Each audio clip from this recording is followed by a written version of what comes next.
Hey everyone! Today I'm going to take you over our Yosemite trip with the FJ Cruiser that we took a couple of weeks ago. I'll show you around Yosemite and tell you about my road trip experience when I take the FJ. Sit tight cause you don't want to miss this one out. So let's start from our home in San Jose. As you can see, the color red runs in the family when we buy our trucks.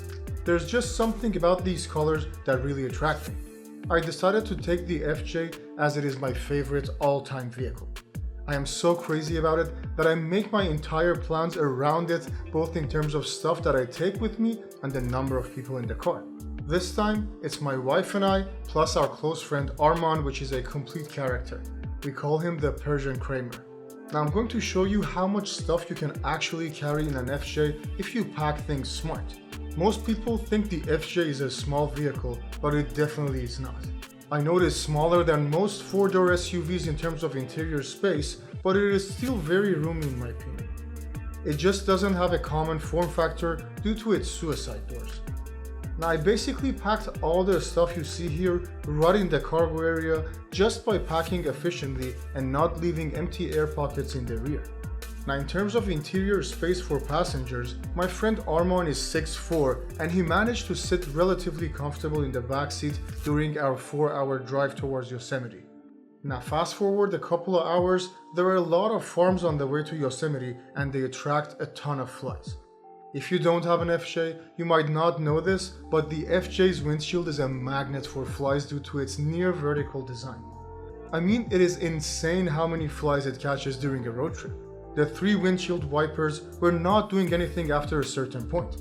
My visibility got so bad that I had to pull over in a gas station and clean my windshield.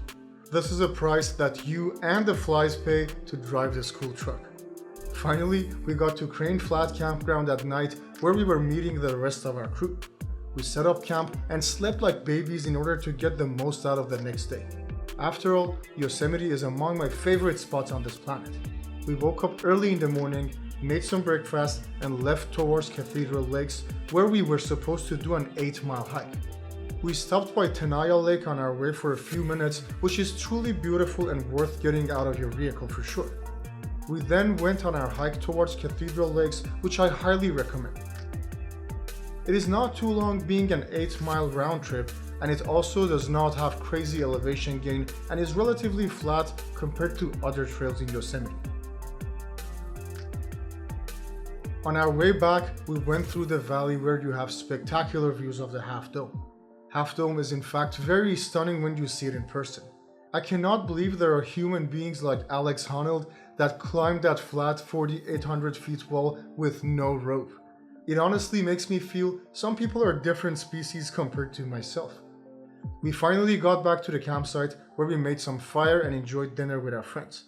In the morning, we fully packed the cars, checked out our campground, and drove towards the valley. I sat in the back and had Arman driving so I could do some videography on the way. We had great views of the valley and the beautiful El Capitan. We stopped near El Cap and saw rock climbers on the El Cap wall, which was mesmerizing. There were people with telephoto lenses and binoculars watching the climbers, which was indeed interesting to see.